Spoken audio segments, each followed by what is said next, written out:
Me traicionó delante de todos, y ni siquiera tuve tiempo de defenderme. Así empezó todo. Una tarde cualquiera, en el campo de fútbol del pueblo, Marcos, mi mejor amigo, el chico al que confié mis secretos más íntimos, decidió salvar su propia reputación destruyendo la mía. Horas antes, en el silencio de una calle desierta, se había acercado a mí. Nervioso, con la voz entrecortada, me susurró algo que nunca imaginé escuchar. No puedo más. Yo también lo siento. Y me besó.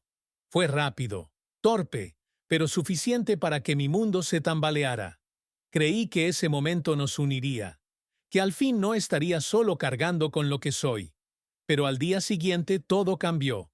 Delante de un grupo de compañeros, cuando alguien insinuó que éramos demasiado cercanos, Marcos explotó. Él me buscó. Está obsesionado conmigo. Es un desviado. El murmullo se convirtió en risas crueles. Yo, paralizado, sentí cómo mi cuerpo ardía de vergüenza. Nadie escuchó mi versión. Nadie quiso entender. La palabra quedó marcada en el aire como una sentencia. Cuando llegué a casa, esperaba encontrar refugio, pero mi padre me esperaba en la puerta, con la expresión dura y la voz cargada de rabia. Dicen cosas de ti en el pueblo. Dime que no es verdad. No supe qué responder. El silencio fue suficiente. Mi madre apartó la mirada. Mi padre avanzó un paso. Su voz se volvió un grito. Aquí no vas a traer vergüenza. Si eliges ese camino, lárgate. La maleta que siempre usaba para entrenar fue lo único que llevé conmigo. Mientras cerraba la puerta, escuché el llanto de mi madre y el portazo seco de mi padre. Esa fue la última noche que dormí bajo ese techo. Tomé un autobús hacia Madrid con lo poco que tenía. Creía que en una ciudad grande nadie se fijaría en mí, que podría empezar de cero. Pero la soledad no tarda en mostrar sus dientes. Días enteros buscando un lugar donde quedarme. Noches en un cuarto alquilado con desconocidos. Semanas sin escuchar una sola voz amiga. La universidad fue la primera chispa de esperanza. Allí conocí a Diego, un chico carismático, siempre rodeado de gente.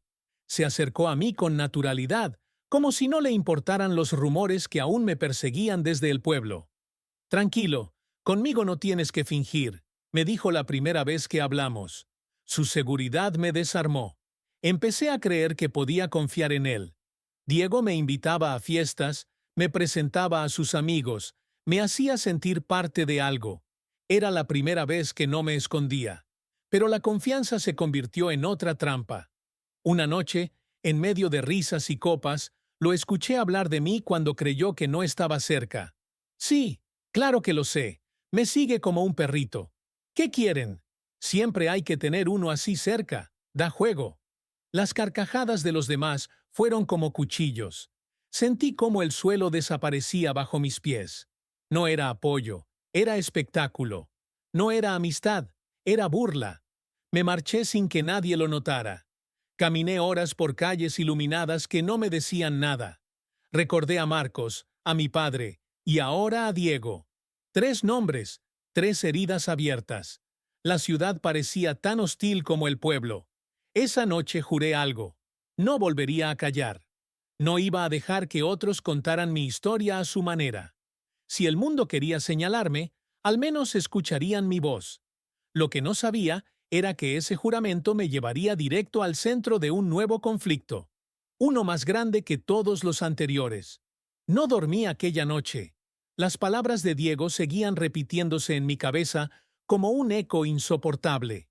Me usaba para entretener a los demás, igual que Marcos me había usado para proteger su imagen. Yo era siempre el blanco fácil. Al día siguiente, en la universidad, el ambiente estaba cargado de rumores. Alguien había grabado a Diego hablando de mí, y el video ya circulaba en varios grupos. No aparecía mi nombre, pero todos sabían a quién se refería. Las miradas me perseguían en los pasillos, algunas con lástima, otras con burla abierta. Por primera vez pensé en abandonar, dejar todo y desaparecer. Pero una idea más fuerte me golpeó. Si me iba, ellos ganaban. Marcos seguiría siendo el chico perfecto. Diego seguiría riendo a mi costa y yo quedaría enterrado bajo su mentira. Ese mismo día había programada una asamblea estudiantil en el salón principal. El tema oficial era la organización de un evento cultural, pero todos sabían que la atención giraba alrededor de las burlas y del ambiente hostil hacia los que éramos diferentes. Cuando me enteré, algo dentro de mí se encendió. No estaba invitado a hablar, pero decidí hacerlo. El salón estaba lleno. Estudiantes de distintas facultades ocupaban las sillas, algunos de pie contra las paredes. En la mesa central estaban los representantes, entre ellos Diego, que al verme entrar desvió la mirada. Sentí un nudo en el estómago, pero seguí caminando. Cuando abrieron el turno de palabras, levanté la mano. El murmullo fue inmediato. Nadie esperaba que yo me atreviera. El moderador dudó, pero finalmente me cedió el micrófono. Respiré hondo. Mis manos temblaban, pero mi voz salió firme. Sé que muchos de ustedes han escuchado historias sobre mí. Algunos me han señalado, otros se han reído. Hoy quiero contarles mi versión. El silencio fue absoluto. Miré de frente, aunque el corazón me golpeaba el pecho. Sí, soy diferente a lo que algunos esperan. Sí, me han llamado raro, desviado, como si ser quien soy fuera una enfermedad. Pero quiero preguntarles, ¿qué clase de comunidad somos si seguimos repitiendo insultos y dejando que las personas se destruyan en silencio? Una parte del público agachó la cabeza. Otros se removieron incómodos. Yo seguí. Cuando Marcos, mi supuesto mejor amigo, me traicionó, pensé que no lo soportaría. Cuando mi familia me dio la espalda, creí que todo estaba perdido. Y cuando Diego, aquí presente, me usó como burla, entendí que ya no podía callar. Un murmullo recorrió el salón. Diego me fulminaba con la mirada, pero yo no bajé la vista. No estoy aquí para pedir lástima. Estoy aquí para decirles que no tenemos que soportar el odio disfrazado de chiste, ni el rechazo disfrazado de tradición. No quiero ser un fantasma en los pasillos, ni un rumor en sus teléfonos. Soy una persona. Tengo voz. Y hoy la uso. Las palabras salieron una tras otra, como si hubieran estado guardadas demasiado tiempo. Vi a algunos asentir. Una chica en la primera fila empezó a aplaudir. Luego, otro más. En segundos, el salón entero estaba lleno de aplausos. No eran todos, pero suficientes para que el peso en mi pecho se aliviara. Me bajé del escenario con las piernas temblando, pero con una certeza nueva. Ya no podían silenciarme. Esa tarde recibí mensajes de desconocidos. Gracias por lo que dijiste. Yo también he pasado lo mismo. No estás solo. Sentí que algo cambiaba. No era el fin de mis problemas, pero por primera vez no caminaba a oscuras. Diego intentó minimizar lo ocurrido. Dijo que mis palabras eran un show dramático que buscaba atención, pero su voz sonaba débil comparada con la mía. Marcos, desde el pueblo, guardó silencio, y yo, por primera vez en mucho tiempo, me sentí libre. Claro que la libertad tenía un precio. Algunos comenzaron a evitarme, otros a atacarme con más fuerza en redes. Pero ahora tenía aliados. Un grupo de estudiantes me propuso organizar charlas sobre diversidad y respeto. Dudé en aceptar, pero entendí que era la oportunidad de transformar mi dolor en fuerza. La lucha apenas comenzaba. Sabía que vendrían más obstáculos, más burlas, incluso nuevas traiciones, pero algo dentro de mí había cambiado para siempre. Ya no era el chico que se escondía esperando ser aceptado. Ahora era Javier, y mi voz era imposible de ignorar. El eco de los aplausos aún me acompañaba días después de la asamblea. Nunca había sentido algo parecido. Por primera vez no era un secreto, ni un rumor, ni un chiste. Era yo, con mi voz desnuda frente a todos. Pero la visibilidad trae consigo enemigos. En los pasillos, algunos me felicitaban en voz baja, mientras otros me señalaban con desprecio. En redes comenzaron a circular mensajes anónimos. Eres una vergüenza. Te vamos a callar. Había también apoyo, pero las amenazas se quedaban grabadas con más fuerza. Una tarde, al salir de clase, encontré una pintada en la puerta principal de la facultad. Javier fuera. El estómago se me cerró. Un grupo de chicos reía a unos metros, y aunque no los vi pintando nada, sus miradas me lo dijeron todo. El director de la facultad me llamó a su oficina. Con un tono cordial, casi paternalista, me sugirió bajar el perfil. No queremos conflictos, Javier. La universidad debe ser un espacio neutral. Neutral, pensé. Para él, neutral significaba que yo me callara. Esa noche me encerré en mi cuarto alquilado y dudé. ¿Valía la pena? Cada palabra parecía tener un precio demasiado alto. Entonces recibí un mensaje inesperado. Era de Andrés, un estudiante de periodismo al que apenas conocía. Lo que hiciste fue valiente. Estoy trabajando en un reportaje sobre discriminación en la universidad. ¿Podemos hablar? Nos encontramos en una cafetería discreta. Andrés no me trató como víctima ni como espectáculo. Escuchó, tomó notas, hizo preguntas serias. Sus ojos transmitían algo distinto. Respeto. Por primera vez en mucho tiempo sentí que alguien me veía sin juzgarme. Con el paso de los días, empezamos a hablar más allá del reportaje. Compartíamos historias, miedos, sueños. Descubrí que también había sufrido rechazo en su colegio, que sabía lo que era caminar con miedo. Esa complicidad se convirtió en alivio. Mientras tanto, Diego buscaba recuperar el control. En otra asamblea intentó desacreditarme, acusándome de inventar dramas. Pero varios estudiantes lo enfrentaron. Tú fuiste quien lo humilló en público. Las palabras lo dejaron sin defensa. Su popularidad se resquebrajaba.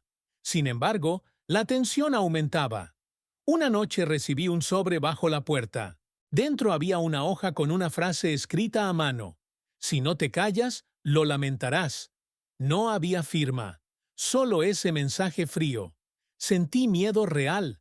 Recordé la mirada de mi padre el día que me echó, la burla de Marcos, la risa de Diego, y ahora esa amenaza anónima. Podía haber corrido, podía haberme escondido, pero pensé en todos los que me habían escrito después de mi discurso, agradeciéndome por hablar. No era solo mi historia. En lugar de callar, acepté la propuesta de Andrés. Dar una entrevista grabada para la radio universitaria. Quería que mi voz llegara más lejos.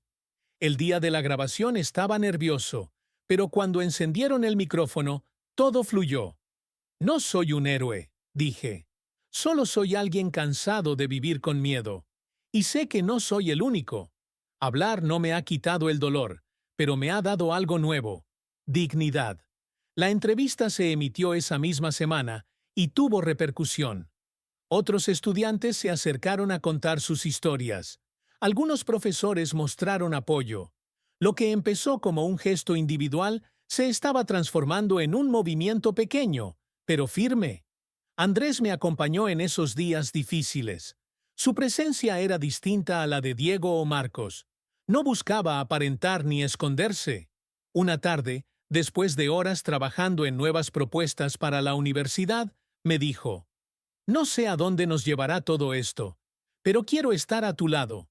No supe qué responder de inmediato. Mi corazón golpeaba como aquella primera vez que Marcos me besó, pero ahora era distinto. No había miedo de ser usado. No había máscaras. Solo sinceridad. Lo miré y asentí. No necesitábamos palabras para entendernos. Sabía que la batalla estaba lejos de terminar. Las amenazas seguían allí. Los prejuicios no iban a desaparecer de un día para otro. Pero también sabía que ya no estaba solo. Y esa diferencia lo cambiaba todo. Lo que había comenzado como una traición, como un insulto que buscaba destruirme, se había convertido en una fuerza inesperada. No quería venganza. Quería justicia. Quería futuro. Y esta vez no pensaba rendirme. El reportaje en la radio universitaria había dado un giro inesperado a mi vida. Por primera vez no era solo un chico señalado, sino alguien que representaba una voz incómoda. Eso despertó admiración en algunos y odio en otros. Las amenazas continuaron, pero lo que me sorprendió fue un mensaje que llegó desde mi pueblo. Era de mi madre. Tu padre se ha enterado de lo que dijiste en la radio. Dice que estás manchando nuestro apellido. No vuelvas. Leí esas palabras una y otra vez. El nudo en mi garganta se hizo insoportable. No era solo el rechazo del pueblo, ahora también era la confirmación de que mi familia me había cerrado la puerta para siempre. Andrés me encontró sentado en las escaleras de la facultad, con el móvil aún en la mano. ¿Qué pasó? No respondí de inmediato. Solo le mostré el mensaje. Él lo leyó en silencio y luego se sentó a mi lado. No puedes cargar con esa culpa. No es tuya. Sus palabras no borraron el dolor, pero fueron un ancla. A los pocos días, alguien filtró en redes sociales fotos mías entrando a la cafetería con Andrés. Los comentarios fueron crueles. Insinuaciones, insultos, burlas. Lo peor fue que Marcos, desde el pueblo, escribió en público: «Siempre supe que era así. Solo confirmo lo que todos sospechaban». Ese golpe me atravesó. No bastaba con que me hubiera traicionado en privado. Ahora buscaba humillarme otra vez, esta vez frente a desconocidos. Quise responder con rabia, pero Andrés me detuvo. Si contestas con odio, ganarás enemigos. Si contestas con verdad, ganarás respeto. Decidimos organizar una charla abierta en la universidad sobre acoso y discriminación. El rectorado no estaba convencido, temían disturbios, pero la presión de estudiantes y profesores aliados logró que la aprobaran. El día del evento, el auditorio estaba lleno.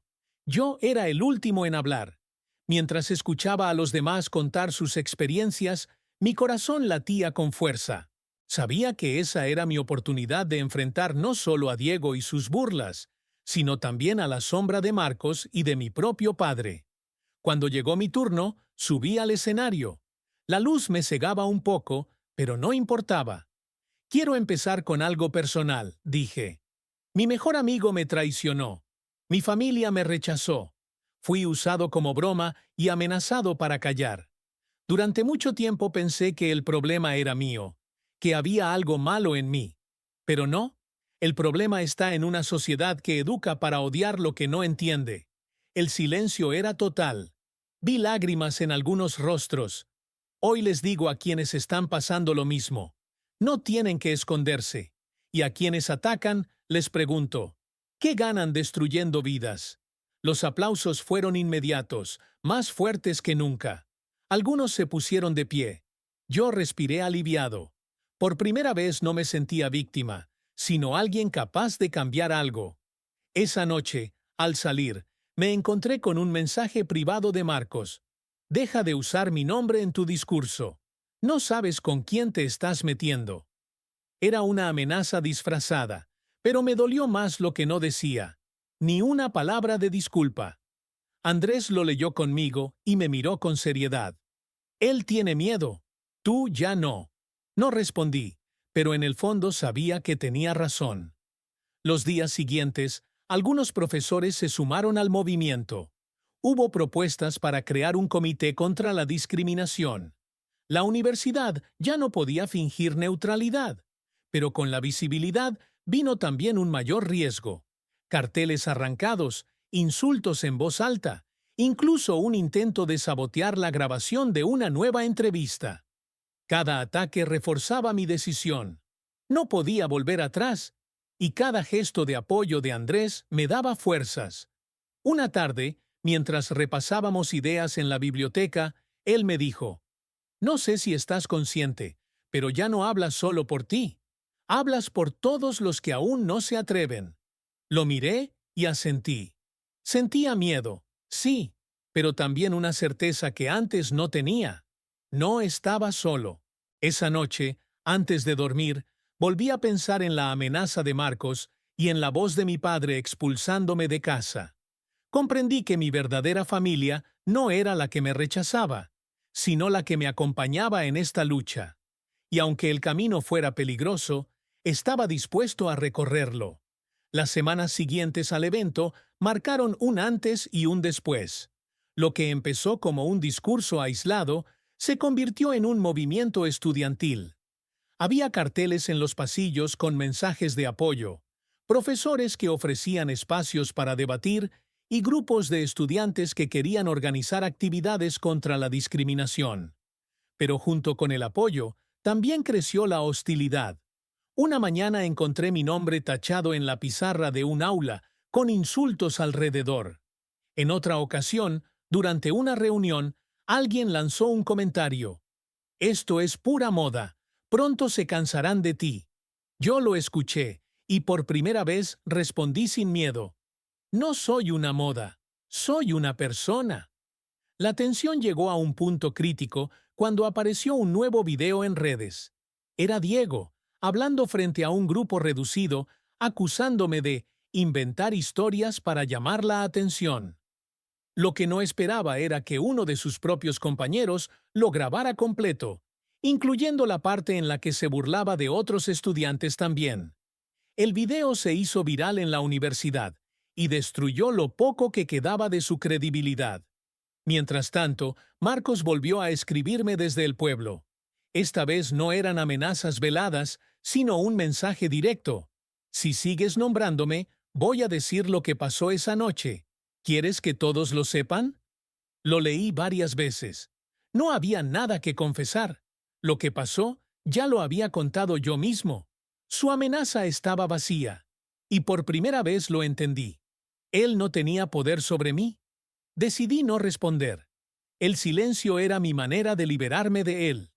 El rectorado, presionado por la magnitud del problema, anunció la creación oficial de un comité de diversidad y respeto.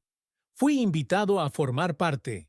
Al escuchar mi nombre en el acto de presentación, sentí que todo el dolor vivido hasta entonces cobraba un sentido distinto. No había luchado solo por mí, sino por todos los que venían detrás. Andrés estuvo a mi lado en ese momento. No necesitó decir nada. Su mano en mi hombro fue suficiente. Sabía que sin él no habría llegado hasta allí.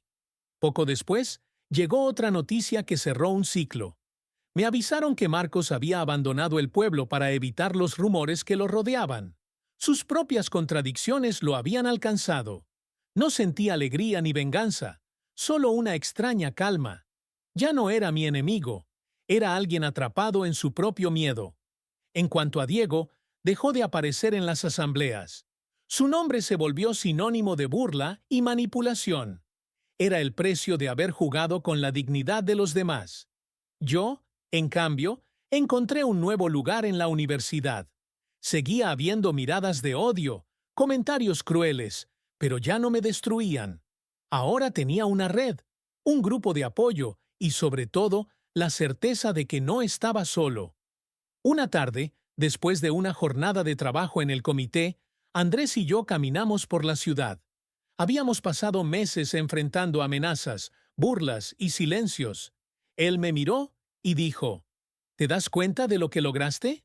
«No lo logré yo solo», respondí.